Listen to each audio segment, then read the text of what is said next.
మంచి వార్త లేదు.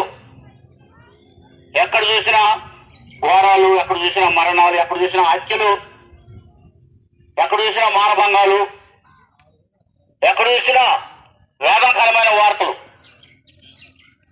ఒకరొకరు చంపుకోవడాలు, రాజ్యం మీదకి రాజ్యం, జనం మీదకి జనం, ఏవైనా వార్తలు, వేదనకరమైన వార్తలు, సంతోషము లేని వార్తలు మనం ఈ భూలోకంలో ఇటు ఉన్నాం. అయితే మీకు ఒక శుభవార్త మేము చెప్తున్నాం, వీటన్నిటికంటే మంచి వార్త. ప్రజలందరూ కలగో మహా సంతోషకరమైన శుభవార్త నేడు మీకు తెలియజేస్తున్నానని పరలోకం నుండి ఒక దూత దిగి వచ్చి చెప్తూ ఉన్నాడు. ప్రైజ్ ది లార్డ్, హల్లెలూయా.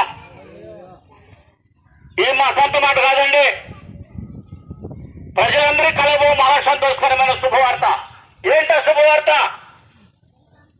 నేడు రక్షకుడు మీ కొరకు పుట్టి ఉన్నాడు. దేవుని స్తోత్రం కలుగును గాక.